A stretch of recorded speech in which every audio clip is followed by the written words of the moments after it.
पे कई भ्रष्टाचार के आरोप लग रहे हैं, इस पर क्या कहिएगा? सारे टेंडर नियमानुसार हुए हैं और जिस टेंडर को लेके ये कोर्ट में भी गए थे और कोर्ट ने भी यही हमें आदेश किया था कि आप इसकी निविदा आमंत्रित करके इसके आप फाइनेंशियल बिड ओपन करें और तभी हमने इसकी फाइनेंशियल बिड ओपन करी थी।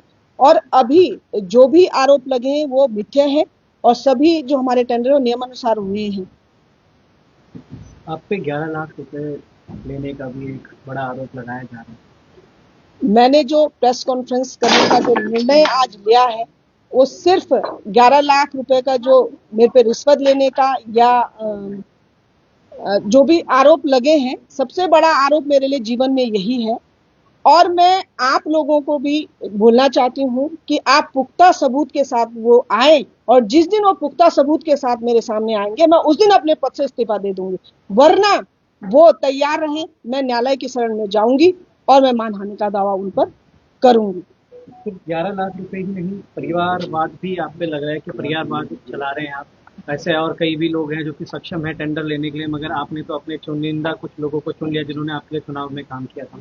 अच्छा, मैं जैसा कि मैं ये सब बता ही चुकी हूँ कि कौन सा टेंडर एक गुरु कुड़ियाल जी को गया है।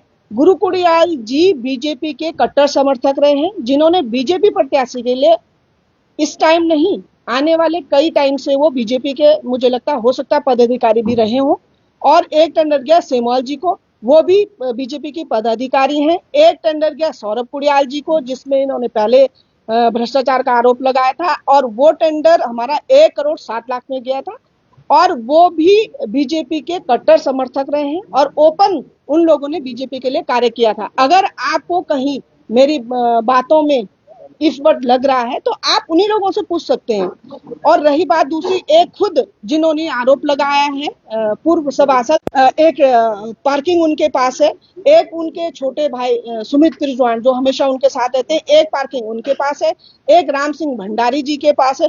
तो और रिश्तेदारी और भाईबंदी की जो बात है, तो मेरा तो पूरा समस्त क्षेत्र मेरा भाईबंद और रिश्तेदार है। अगर कोई मेरा ऐसा रिश्तेदार अलग से कोई आया हो जिसे मैंने टेंडर दिया हो तो वो बताएं, बिल्कुल बताएं उसको। और कभी मैंने, हमेशा मेरे लोगों की नाराजगी भी है इस चीज को मैं आपको बता देना चाहती हूँ कि आप हमारी अनदेखी करते हैं, लेकिन मेरा मानना यही था कि जो होगा नियम से होगा और मैं नियम से चल रही हूँ और आने वाले 5 साल पूरे नियम से चलूंगी।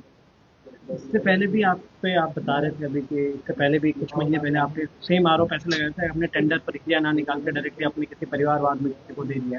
आपने अभी बीजेपी का नाम लिया कि बीजेपी के कोई समर्थक रहे, इसके बाद आपने इससे पहले भी कांग्रेस का नाम लिया था, समर्थक रहे। क्या कारण मानते हैं आप इन सारी चीजों को कि आप क्यों ऐसे है? हाँ बिल्कुल, आपने बहुत सही क्वेश्चन पूछा, मैं इसका जवाब दे चुकी हूँ कि ये लोग भ्रष्ट लोग हैं। ये तथाकथित 2-4 समाज सेवी यही हैं जो 1-2 इनके पर्दे के पीछे हैं और जो 2 ये पर्दे के आगे हैं। यही लोगों को क्यों प्रॉब्लम है? आप लोग ये जो यहाँ पे रजिस्टर्ड ठेकेदार है उनको क्यों प्रॉब्लम नहीं है?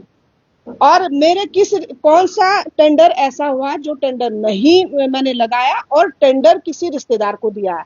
आप अगर मुझे तो मेरे संज्ञान में तो है नहीं, शायद इनके संज्ञान में हो तो। और मैं एक चीज और बताती हूँ कि इनके कई काले चिट्ठे मैं समय आएगा तो आपके सामने पुख्ता सबूत के साथ पेश करूंगी।